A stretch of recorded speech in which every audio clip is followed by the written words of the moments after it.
자, 안녕하세요. 오늘 7장의 소설가 구보 씨의 일기를 보도록 하겠습니다. 소설가 구보 씨의 일일이라는 작품인데요. 이 소설가 구보 씨의 일기는 1934년에 쓴 작품이죠. 박태원이라는 작가가 밑에 나오는데, 박태원이라는 작가가 쓴 작품입니다. 7장입니다. 7장. 7장을 지금 보고 있어요. 그래서 여기에서는 지금 소설가 구보 씨가, 이 소설가 구보 씨가 보시죠. 그러니까 집을 이제 나가는 거죠. 집을 나가서 하루 동안의 어떤 버려지는 고독, 소외, 행복. 자, 이런 것에 대해서 이제 생각하면서 쓴 작품이라고 볼 수가 있겠고요. 특히 이제 군대 도시인 경성, 그러니까 서울이죠. 서울을 옛날에 경성이라고 그랬으니까. 그래서 이 경성을 관찰하고 산책하는 그런 이야기라고 볼 수가 있겠죠. 이게 이제 소설가 구보 씨의 이들이라는 작품이라고 볼 수 있겠습니다. 그래서 이 작품은 특히 이제 뭐라고 할까요? 도시 소설이라고 할 수 있죠. 도시를 썼으니까. 그리고 이거는 이제 고현학이라고 하는데, 고현,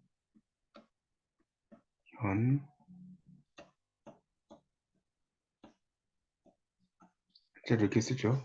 고현학. 이 고자는 살필 고자고요. 이 고자가 살필 고자입니다. 현은 현대죠. 그러니까 현대를 살피는 학문이다라고 볼 수 있죠. 그러니까 다시 말하면 현대성을 살피는 그러한 학문이다라고 볼 수가 있겠죠. 이걸 이제 우리가 고현학이라고 이야기를 합니다. 고현학. 고현학이라는 것은 현대성을 살피는 그런 학문을 우리가 이제 고현학이라고 합니다.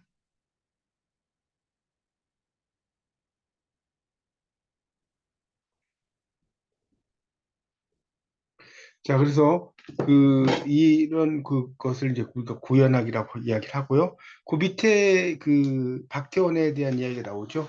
그래서 이 소설가고 호는 구보이고요. 서울 수중 박골에서 약국을 경영하는 박용환의 차남으로 출생을 했습니다. 어려서부터 이야기책을 좋아했고 경성 사범 보통학교, 경성 제1고등보통학교를 거쳐서 1930년 일본 호세이 대학 예과를 중퇴했다고 나와 있죠. 그래서 이태준이 또 유명하죠. 이태준이라는 작가. 그다음에 정지용도 아주 유명한 시인 아닙니까? 정지용, 그다음에 김기림, 이상 등과 이 구인회라고 하는 것은 이제 아홉 사람이 모임 이름이죠. 구인회. 한자로 이렇게 쓰죠. 구인회. 이 구인회에서 이제 활동을 했고 대표작이 소설가 구보시의 일을 이 천변이라고 할 때 이 천변은 청계천변을 가리킵니다. 청계천변. 그걸 이제 청계천변을 줄여서 천변이라고 이야기한 겁니다. 그래서 천변 풍경이라고 발표를 했고요. 또 6.25 때 월북해서 평양문학대학 교수로 재직하다가 1956년 남로당 계열로 작품 활동이 금지되기도 했고요. 1960년에 작가로 복귀해서 역사소설 창작에 몰두했다. 역사소설도 많이 쓰게 됐어요. 역사소설 창작에 몰두했고, 그 다음에 이제, 그렇죠. 그럼 갑옷 농민 전쟁이나 계명산천은 밝아오느냐 이런 작품들을 쓰게 되었고 그다음에 이제 고혈압으로 1986년에 사망했다라고 나와 있습니다. 예, 그래서 이제 그런 작품이라는 걸 알 수 있고 그래서 이 고연학이라는 말씀을 잘 좀 들어주십시오. 이 고연학. 그 고연학은 다시 말하면 뭐겠습니까? 일종의 도시의 그런 파편적 현상들. 대한 조사. 이거를 통해서 이 사회의 총체를 구현하는 거죠.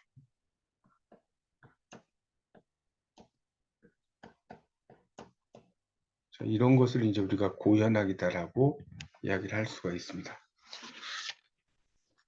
154쪽으로 넘어가서요. 154쪽으로 넘어가면 이 소설가 구보시의 일일이라고 나오고 있죠. 그래서 거기 보면 이 작품의 시간적,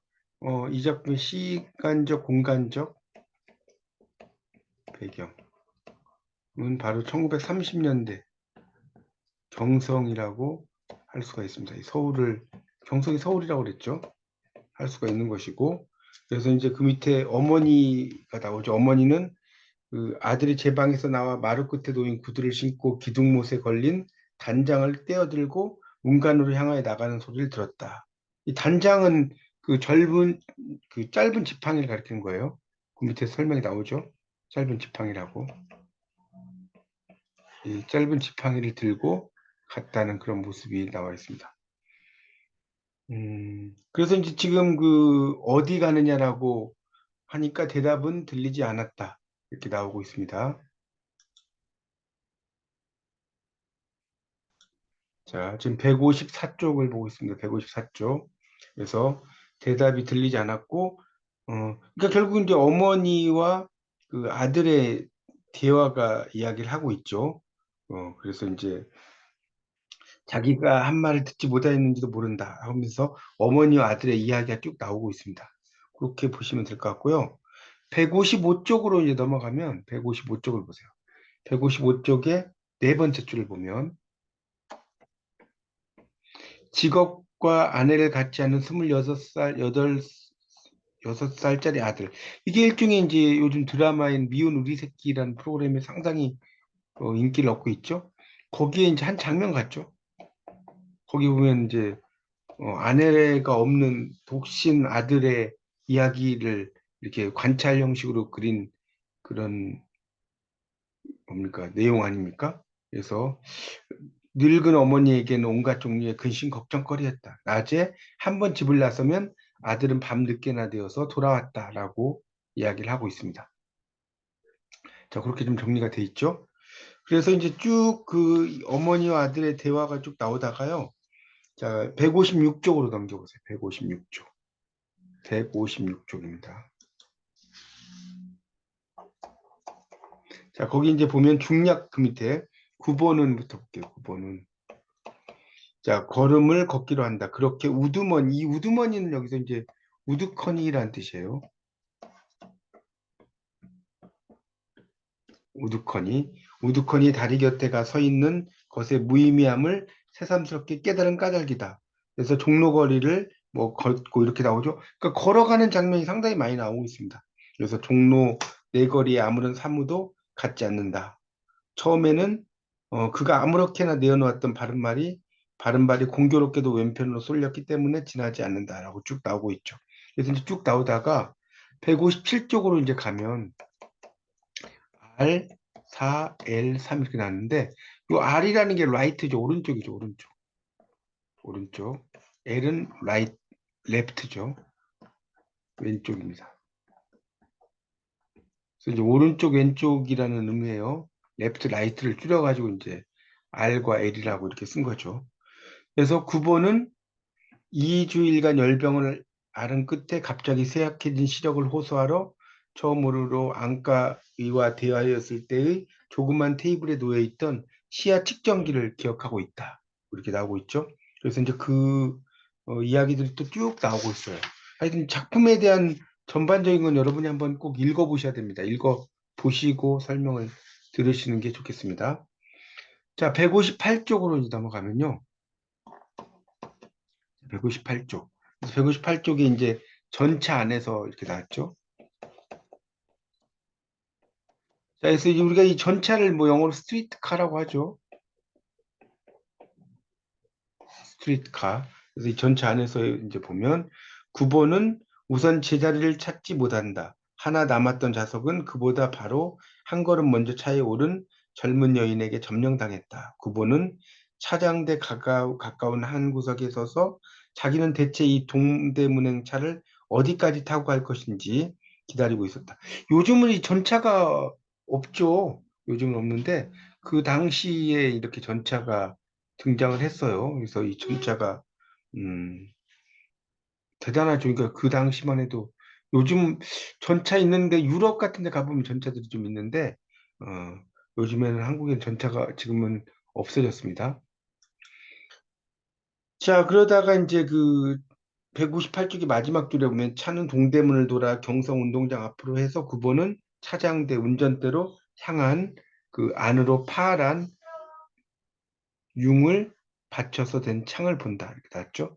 그래서 이제 쭉 뭐 장충단, 청량리, 뭐 성북동 뭐 이런 그 가는 행선지가 쭉 나오게 됩니다. 그러다가 이제 그 다음 단락에 보면 표 찍읍쇼 이렇게 나왔죠. 그 다음 단락에. 자, 그 다음 단락에 표 찍읍쇼. 지금 159페이지 보고 있습니다. 그래서 차장이 그의 앞으로 왔다. 9번은 단장은 아까 이야기했죠. 짧은 지팡이를 가리킨다고 그랬어요.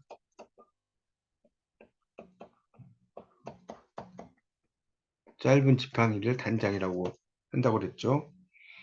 그 159쪽에 그 네 번째 단락 보고 있어요. 그래서 차장이 그의 앞으로 왔다.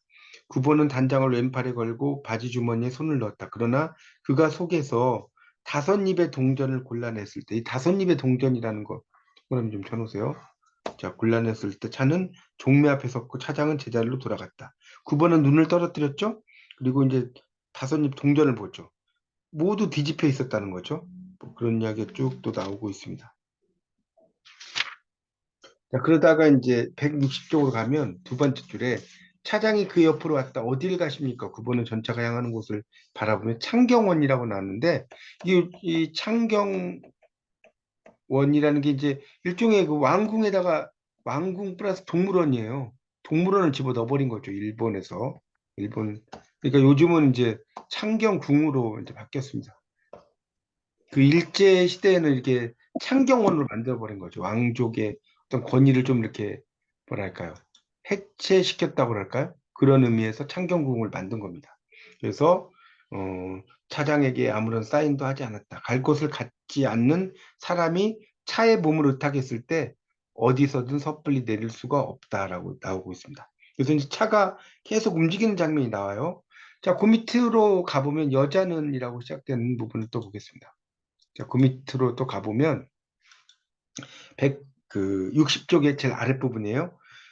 그를 보았을지도 모른다. 전차 안에 승객은 결코 많지 않았고 자리가 몇 군데 비어 있음에도 불구하고 구석에가 서 있는 사람이란 남의 눈에 띄기 쉽다. 맞죠? 여자는 자 거기다 좀 밑줄 좀 치세요. 여자는 거기 161쪽을 지금 보고 있습니다. 161쪽. 자, 첫째 줄에 여자는 응당 자기를 보았을 게다. 그러나 여자는 능히 자기를 알아볼 수 있었을까? 그것은 의문이다. 여기까지 느껴주세요. 이게 일종의 그 작가가 생각하는 뭐랄까요? 내면 의식이라고 볼 수 있죠. 내면 의식이라고 할 수 있어요. 여자는 응당이라는 것은 이게 마땅히라는 말에 응당 한자 표현이에요. 마땅히. 자, 161쪽에 그 첫째 줄을 보고 있어요. 응당이란 말이 있는데 이게 마땅이라는 그런 글자입니다. 응당, 마땅히 이렇게 이제 보시면 돼요. 그래서 이제 그런 내면 의식도 이야기를 하고요. 그 작년 여름에 한번 만났을 뿐으로 이래 1년간 길에서라도 얼굴을 대한 일이 없는 남자를 그렇게 쉽사리 여자는 알아내지 못할 게다. 그러나 자기가 기억하고 있는 여자에게 자기의 기억이 없으리라고 생각하는 것은 누구에게 있어서든 외롭고 쓸쓸한 일이다. 구보는 여자와의 회견 당시에 자기의 그 대담한 뻔뻔스러운 태도 이런 것을 이야기하죠. 여자는 때때로 자기를 생각해주고 있다고 믿고 싶었다. 그는 분명히 나를 보았고 나를 나라고 알았을 때다. 자, 여기다도 좀 밑줄을 좀 쳐주십시오. 어디다가 밑줄 치냐면 자, 161쪽에 첫 번째 단락의 밑에서 둘째 줄 여자는부터 쭉 해서 그 밑에 이제 싶었다.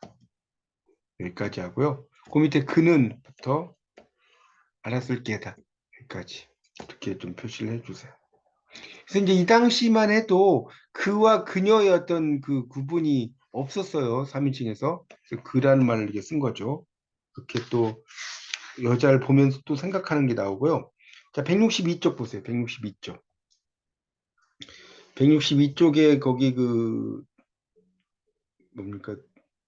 두 번째 단락 그러나부터 볼게요. 162쪽에.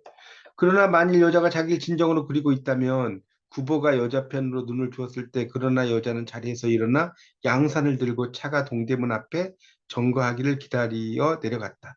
구보의 마음은 또 한 번 동요. 이 동요라는 건 움직인다는 거예요. 움직인다는. 그래서 동요하면서 이제 그 창 너머로 여자가 청량리행 전차를 기다리느라 뭐 그곳 안전지대로 사는 것을 보았을 때 자기도 내리고 싶은 충동을 느꼈다는 것이 나오죠. 뭐 그런 이야기다. 그러니까 어떤 이 구보의 내면의 마음 이런 것들을 상당히 잘 나타나고 있어요. 소설가 구보 씨의 이들이라는 작품이 상당히 유명한 작품인데 이 작가 구보의 내면이 잘 나타나 있죠. 자, 그래서 이제 중략으로 가고 다시 다료에서 이렇게 났죠. 다료.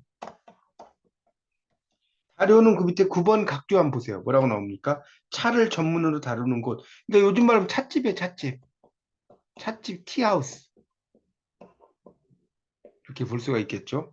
차 전문점이라고 해도 되겠고. 다료라는 거. 대창옥. 이 대창옥은 거기다 그 써놓으십시오. 설렁탕집이에요, 설렁탕집. 원래 이 설렁탕이라는 말은 이 설농탕이라는 말에서 나온 거죠. 눈. 농은 짙다는 뜻이죠. 눈처럼 짙은 탕이다. 그래서 원래 설롱탕이에요. 여기 설렁탕으로 이렇게 의미가 바뀐 겁니다. 또는 이제 이거에 대한 설이 선농단에서 나왔던 설도 있어요. 선농단. 농사를 권장하는 선농단인데 그것을 행사를 끝내고 이렇게 먹었다. 그래서 이 선농탕이 나중에 설렁탕이 되었다라는 설도 있어요. 이건 뭐 여담으로 알아두세요. 하여튼 그래서 이 설렁탕집으로 향해서 그분은 문득 대학로트 틈에 끼어 있었던 한 장의 엽서를 생각해 보죠. 처음에 망설였다는 것이 나오죠. 뭐 그런 이야기 나옵니다. 여자의 숙소까지를 알 수 있었으면서도 그 한 기회에서 몸을 피할 수 없었다 하면서 이제 그 옛날을 떠올리는 거죠. 자, 그 다음 단락 보세요. 163쪽에 그 다음 단락 보면 그 다음 단락입니다. 163쪽. 어서 오십시오 이렇게 났죠. 설렁탕 두 그릇만 주. 구보가 노트를 내어놓고 자기의 실내에 가까운 신방. 신방은 방문해서 찾는 거죠. 신방. 이 신방이라는 것은 이제 우리가 교회에서도 신방 간다 이런 말 쓰는데 이 심자가 거기 써놓으세요. 찾을 심자입니다. 163페이지 두 번째 단락의 둘째 줄요. 실내에 가까운 신방이라는 거 있죠. 방은 방문할 방자죠. 그걸 신방이라고 그래요. 신방. 그래서 변해를 이제 거기에 대해서 설명을 했다는 거죠. 여자는 순간 얼굴이 붉어졌다. 모르는 남자에게 정중한 인사를 받은 까닭만이 아닐 게다. 어제 어디 갔었니? 기록신자. 자, 기록신자는 그 밑에 나오죠. 요시야 노부코라고 나옵니다. 일본의 여성 작가. 소설 꽃 이야기로 유명하다. 구보는 문득 그런 것들을 생각해냈어. 이걸 이제 이것이 뭡니까? 그런 걸 생각해냈다. 그 구보는 생각해내고 밑줄 치시고 이게 일종의 동경 시절을 거기다 써놓으세요. 회상하는 거죠. 일본의 동경이라고 하는 곳이 있죠. 도쿄라고 하죠. 일본어로. 이 도쿄 시절을 회상하는 장면입니다. 그래서 그런 내용이 또 쭉 나오고 있습니다. 자, 그러다가 이제 그 밑에서 셋째 줄 보세요. 볼 일 없으시면 그날은 일요일이었고 여자는 막 어디로 나가려는 차인지 나들이 옷을 입고 있었고 통속소설 나왔죠. 템포가 빨라야 한다 이렇게 나왔죠. 그러니까 이 통속 소설에 대한 이야기도 이제 결국 구보의 기억 속에서 이야기가 나오는 거죠. 통속 소설. 그러니까 통속이라는 것은 속세와 통한다라는 뜻이에요. 거기서 써보세요. 속세와 통한다. 자, 그래서 속세와 통하는 소설이라고 해서 이제 우리가 이걸 통속 소설이라고 이야기를 합니다. 그러니까 상당히 좀 애정 소설이라고 보시면 돼요. 쉽게 말하면. 자, 그 전날 자, 윤리학 노트를 집어들었을 때부터 구보는 한개 통속소설의 작자였고 동시에 주인공이었던 것임에 틀림없었다. 그는 여자가 기독교 신자인 경우에는 제 자신 목사의 졸음 오는 설교를 들어도 좋다고까지 생각하고 있었다. 하면서 또 이제 막 마음속으로 여러 생각들을 해요. 읽어보시면 아시겠지만. 자, 그래서 이제 그 164쪽으로 이제 넘어가서요. 164쪽. 다시 보세요. 여자는 총명했다. 거기 두 번째 단락. 그들이 무장야관 앞에서 자동차를 내렸을 때, 그러나 구보는 잠시 그곳에 우뚝 서 있을 수밖에 없었다. 뭐 이렇게 이야기가 또 나오고 있죠. 막 이야기가 되고, 그러니까 일종의 이제 이런 걸 우리가 의식의 흐름, 이런 거와 관련된 이제 수법이라고 이야기합니다. Stream of Consciousness.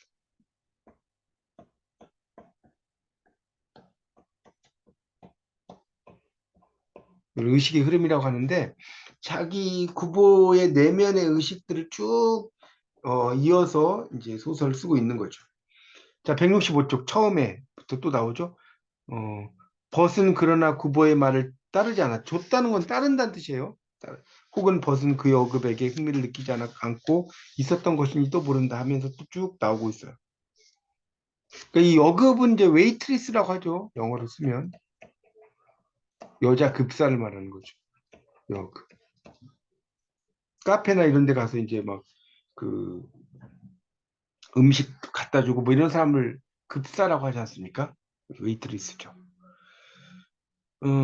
그러면서 이제 낙원정으로 그 계집 있는 카페를 찾았을 때 그분은 그러나 벗의 감정이 그 둘 중에 어느 것도 아니었다는 걸 알았다. 그렇게 나오고 있어요. 자, 그 다음 달락. 그래서 여급이 3명, 2명 탁자로 왔죠. 많은 미녀를 그 자리에 모이게 한 것은 물론 그들의 풍채도 재력도 아니다. 그들은 오직 이곳의 신선한 객이었고 손님이었고, 객이라는 건 손님을 가리켜요. 손님. 한자로 이제 이렇게 쓰죠. 객. 손님 객자입니다. 객이라는 말은. 자, 객이었고, 음, 노는 계집들은 그렇게도 많은 사내들과 아는 체하기를 좋아했다. 좀 아는 체를 한다는 거죠. 벗은 차례로 그들의 이름을 물었다. 그들의 이름에는 어인가닥이니 모두 꼬가 붙었어. 여러분 이제 꼬가 뭐냐면 이거 좀 설명해 드릴게요. 꼬는 자, 이거 아들이 아니라 아이라는 뜻이야. 아이. 아이를 꼬라고 합니다. 일본에서. 그러니까 우리말에서 뭐 영자, 순자, 뭐 말자 이럴 때 자자는 이 아들이 아니라 아이라는 뜻이에요. 순자, 뭐 영자, 미자 이렇게 이제 자자를 많이 붙지 않는 특히 여자에게 이렇게 이게 일본어의 그런 표현이죠. 우리가 피천득이라는 스필가의 작품 중에 뭐가 있죠? 스필 중에 인연이라는 작품이 있어요. 인연. 거기에 보면 그 이 피천득이라는 사람이 그 여자와 여자아이와의 3번의 만남이 나오죠. 일본에 가서 그 아이가 누구죠? 이 피천득이 만난 아이가 바로 우리말 아사코예요. 아사코. 왜 아사코냐? 아사가 아침이거든요. 꼬는 아이. 아침에 태어난 아이란 뜻이에요. 그러니까 이제 한자로 쓰면 이게 뭐가 돼요? 조자죠, 조자. 아침 조자에 아이 자자. 조자라는 의미보다 아사코가 좀 더 표현이 발음이 좋죠. 그래서 아사코와의 3번의 만남. 아사코가 그 유치원생일 때, 또 대학생일 때, 중년일 때의 만남. 그걸 쓴 게 피천득의 인연 아닙니까? 아주 명작이죠. 피천득의. 자, 거기에 보면 이 꼬라는 말이 또 나옵니다. 하여튼 뭐 이건 여담이고요. 그래서 이제 꼬가 붙어 있었다. 그것은 결코 고상한 취미가 아니었고 때로 구보의 마음을 애달프게 한다. 왜 호구조사 오셨어요? 하면서 또 이야기가 쭉 나와요. 뭐 여러분이 하여튼 자세한 읽어보세요. 자, 167쪽 그 중략 밑에 그래서 오전 2시 거기 볼게요. 자, 이때 종로 네거리에 가는 비가 내리고 있어도 이렇게 나오고 있습니다. 자, 그리고 있어도 음, 사람들은 그곳에 끊임이 없었다. 그들은 그렇게도 밤을 사랑하여 맞지 않았는지도 모른다. 그들은 그렇게도 용이하게 쉽게 이 밤의 즐거움을 구하여 얻을 수 있었는지도 모른다. 하면서 쭉 또 이 부보의 이야기가 등장을 하고 있습니다. 자, 168쪽 보세요. 168쪽 세 번째 줄. 그래서 이렇게 밤늦게 어머니는 잠자지 않고 아들을 기다릴 게다. 우산을 가지고 나가지 않은 아들에게 어머니는 한 가지의 근심을 가질 게다. 구보는 어머니의 조그만 외로운 슬픈 얼굴을 생각했다. 그리고 제 자신 외로움과 또 슬픔을 맛보지 않으면 안 된다. 구보는 거의 외로운 어머니를 잊고 있었던 것임에 틀림없었다. 그러나 어머니는 그 아들을 응당 온 하루 생각하고 염려하고 걱정했을 게다. 오 한없이 크고 슬픈 어머니의 사랑이 이제 어머니에 대한 이야기가 등장을 하고 있죠. 그런 이야기가 나와요. 그래서 이제 뭐 창작하게 좋은 소설을 쓰시오. 벗은 진정으로 말하고 두 사람은 헤어졌다. 참말 좋은 소설을 쓰리라. 번드는 번은 밑에 나왔죠. 차례로 숙직이나 당직을 서는 걸 번이라고 한다고 나오죠. 그래서 순사가 모멸을 가져 그를 훑어보았어도 거의 그것에서 불쾌를 느낀 일이 없이 그 생각이 조그만 한계의 행복을 갖는다. 구보. 자, 문득 169쪽입니다. 벗이 다시 그를 찾았다. 참, 그 수첩에다 무슨 표를 찔렀나. 좀 보우. 부보는 안주머니에서 꺼낸 수첩 속에서 크고 정확한 X표를 찾았다. 쓰디쓰게 웃고 벗에게 향하여 아마 내일 정오에 화신상회 옥상으로 갈 필요는 없을까 보우. 그러나 구보는 적어도 실망을 갖지 않았다. 서로 그것이 영표라 하였어도 구보는 결코 기쁨을 느낄 수 없었을 게다. 구보는 지금 자신의 행복보다 어머니 행복을 생각하고 싶었을는지도 모른다. 그 생각에 그렇게 바빴을는지도 모른다. 구보는 좀 더 빠른 걸음으로 은근히 비 내리는 거리를 집으로 향한다. 어쩌면 어머니가 이제 혼인 얘기를 꺼내더라도 구보는 쉽게 어머니의 욕망을 물리치지는 않을지도 모른다. 여기 나와 있죠. 그러니까 이 작품을 여러분 이제 읽어보시면 1930년대의 경성에서 이야기가 되고 있죠. 그리고 이제 표현의 묘사, 기교 이런 것들도 잘 나타나 있는 그런 작품이라고 볼 수가 있어요. 그래서 여기에 나오는 이제 문제들을 한번 이제 보면요. 첫 번째 문제를 한번 보죠. 첫 번째 문제는 뭡니까? 이 주인공, 구보죠. 자, 주인공이 외출해서 귀가 할 때까지, 주인공이 외출해서 귀가 할 때까지 걱정하며 기다리는 사람은 누구인가? 자, 당연히 뭐겠어요? 어머니죠. 지금 앞에 그 154쪽의 첫 번째 줄에 어머니라고 나오고 있고요. 그 다음에 뒤로도 이제 넘겨보시면 어머니가 나오잖아요. 그래서 어머니라고 할 수 있습니다. 두 번째 문제는 주인공 구보가 방문한 종로에 있던 백화점 이름은 무엇인가?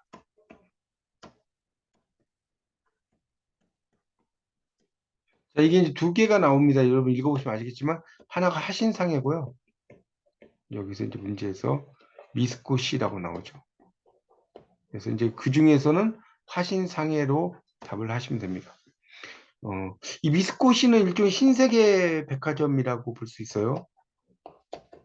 그래서 이 미스코시가 나오는 그것은 어떤 작품이냐면 이상이라는 작가의 날개라는 작품이 있어요. 날개. 이상의 날개. 이 날개라는 작품에 이 미스코시가 등장하고요. 이 작품에서는 이제 화신상해라는 곳이 등장을 합니다. 그렇게 알아두시고요. 자, 그다음 세 번째. 청년 구보가 특히 쇠약했던 것은.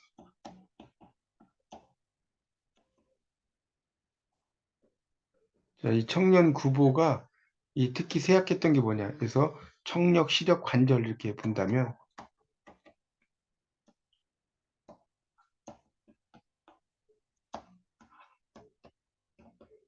여기서 이제 시력과 관련돼 있다는 것을 여러분이 읽어보시면 나와 있습니다. 그거는 이제 157쪽을 보세요. 157쪽. 교재 157쪽에 보면 거기 R4, L3이라고 나오죠. 그 바로 밑에 9번은 2주일간의 열병을 앓은 끝에 갑자기 쇠약해진 시력을 호소하러 처음으로 안과의와 대연했을 때 조그만 테이블에 놓여있던 시야 측정기를 기억하고 있다. 이런 말 나오죠. 시력과 관련 있는 그런 내용이 나온다고 할 수 있습니다. 자, 그 다음에 이제 네 번째 문제를 보면 주인공 구보가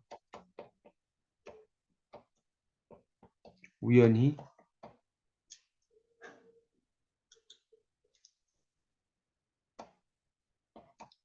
과거의 선본, 여인을 만난 곳이 어디냐? 자, 이거는 당연히 뭡니까? 전차라고 아까 얘기했죠. 전차에서 한 여인을 봤던 기억이 난 거죠. 자, 다섯 번째는 구보가 벗과 식사 중 과거 동경에서 만난 동경에서 만났죠? 여성을 떠올리게 만든 음식. 자, 이게 뭐겠습니까? 당연히 설렁탕이죠. 설렁탕이라는 이야기 아까 말씀드렸죠? 그렇게 볼 수가 있겠습니다. 자, 그런 걸 토대로 해서 이제 한번 읽어보시면 좋겠고요. 그 뒤쪽에 170쪽을 펴보세요. 170쪽. 170쪽을 펴보시면 뒤쪽에 170쪽입니다. 자, 170쪽에는 이제 작품 해설이 나오는데 어느 모더니스트의 경성산책. 이거는 이제 결국 자전적 소설이고요. 170쪽에 쓰세요. 작가 구보와 작가 구보죠. 주인공 구보씨. 유사성이라고 할 수 있죠. 그러니까 구보는 결국 박태원을 가리키는 거예요. 박태원 호가 구보라고 그랬고 이 글의 주인공이 구보죠. 그래서 170쪽에 보면 박태원의 소설가 구보씨의 일은 우리가 이제 작품에서 이렇게 여러분이 알아두실 게 이렇게 이중꺽쇠를 하면요. 이건 장편 소설을 가리켜요. 장편 소설 또는 시로 말하면 시집이에요. 시집. 그런데 이렇게 표시하는 것은 단편 소설이나 시를 가리키는 겁니다. 알아두세요. 그래서 소설가 구보시의 일일은 1934년 8월 1일부터 9월 19일까지 조선중앙일보에 연재된 작품이다. 이 작품은 천변 풍경과 함께 작가의 대표작으로서 지식인 소설, 도시소설, 모더니즘 소설이라는 평가와 더불어 시점 및 문체상의 특징, 시간론, 공간론적 측면에서도 관심의 대상이 되어 왔다. 그래서 소설가 구보시가 서울 거리를 방황하면서 사람들과 부딪히고 벗을 만나서 차와 술을 함께하며 옛일을 회상하면서 고독에서 벗어나서 행복을 찾다가 새벽 2시에 집으로 돌아오는 이야기다. 맞죠? 그래서 결국은 이제 9번은 작가 자신이고 26세의 동경 유학생 출신 인텔리, 지식인을 가리킨다고 그랬죠. 인텔리라고 하는 것은 인텔리겐차. 러시아에서 온 거죠. 지식인이 지식인. 그래서 이제 등장을 합니다. 그래서 지식인 소설이라고 할 수 있고 171쪽은 모더니즘 소설 기법과 내성인데 내성이라는 것은 이제 그 안내자에다가요 살필 성자입니다. 한자로 이렇게 써보세요. 내성. 이 성자가 살필 성자예요. 자기를 이렇게 살펴보는 소설을 하는 거죠. 그래서 모더니즘. 그래서 아까 제가 의식의 흐름 뭐 이런 말을 했는데 거기 좀 내려가다 보면 다섯째 줄 정도의 내적 독백은 의식의 흐름의 또 다른 명칭이기도 하지만 아까 스트림 오브 컨셔스니스 의식의 흐름을 표현하는 기법의 일환이다라고 나오죠. 그래서 주인공의 어떤 마음의 상태가 쭉 이어지고 있는 게 내성 소설이다라고 볼 수가 있습니다. 그 다음에 172쪽에 보면 소설 속의 경성과 산책자의 의미로 가겠습니다. 172쪽. 그래서 이제 결국은 이 작품에서는 뭡니까? 바로 구보 씨의 산책 그 자체가 소설이라고 할 수 있죠. 그렇죠? 그러니까 주로 이제 거리를 산책하죠. 거리 산책. 이거는 뭐예요? 소설을 쓰는 과정이자 창작 방법론이다.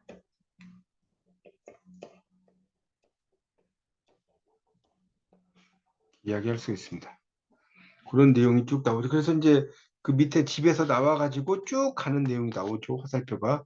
그러니까 이런 것을 이제 173쪽에 네 번째 줄에 보면 여로형 회귀 구조 밑에 있어요. 여로형 나그네가 가는 길이죠. 여로형 회귀 구조라고 할 수 있다는 겁니다. 그리고 이제 174쪽으로 넘어가면 구보 씨의 계보와 문화 콘텐츠. 이 콘텐츠라는 것은 이제 CONTENT 이제 콘텐츠 여기 S를 붙인 거죠. 콘텐츠라는 것은 이제 우리말로 하면 내용이란 뜻이에요. 내용. 콘텐츠라고 나왔죠. 그래서 구보 박태원의 자전적 작품 소설가 구보 씨의 일일은 현대문학사에서 지속적으로 재생산되고 있다. 널리 알려진 체인의 소설가 구보 씨의 일일, 주인석의 소설가 구보 씨의 하루, 황영미의 구보 씨의 더블린 산책과 같은 패러디 소설뿐 아니라 시인 오기원의 구보 씨 연작도 있다. 그 외에 하이퍼텍스트, 디지털 구보 2001. 그러니까 이 하이퍼텍스트라는 것은 어떤 글을 읽었을 때 뭐 이럴 상황에 A 할까 B 할까 이렇게 나올 때 A를 선택해. A를 선택하면 다시 A 할까 B 할까? 그럼 B를 선택해.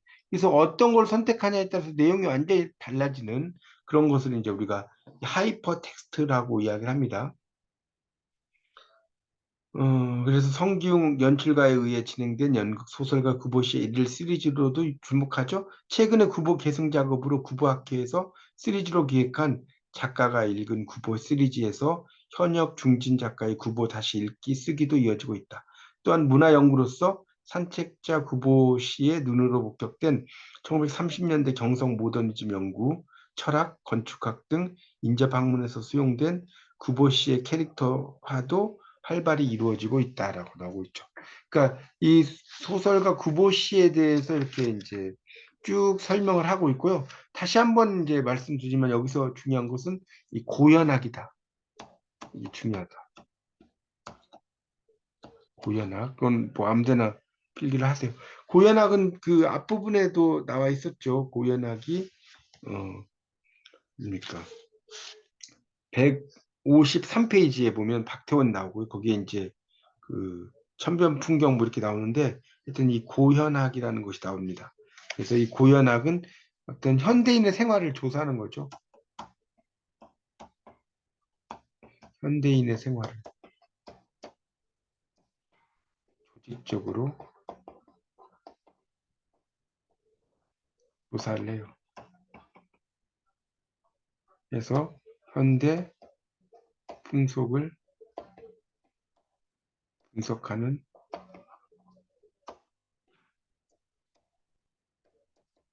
학문이라고 할 수가 있습니다. 이제 원래 일본의 민속학자이자 건축가인 고노지로가 제안한 개념이 일본 사람이 만든 고노지로라는 일본의 민속학자이자 건축가죠. 그러니까 이제 만든 이름이 바로 이 고현학이라는 그런 학문입니다. 그러니까 그것도 하나 알아두시고 영어로는 이제 우리가 모던이 현대의잖아요. 그래서 이제 고현학을 영어로는 뭐라고 하냐면 모더노로지라고. 이 로지라는 건 학문을 가리켜 학문. 그래서 이제 LOGY를 붙이기도 해요. 모더노로지 이렇게 쓰기도 하고 LGI를 쓰기도 해요. 그래서 현대학, 현대를 그 고찰하는 학문, 이걸 이제 고연학이라고 이야기할 수가 있겠습니다. 이렇게 해서 이제 그 마치도록 일단 하고요.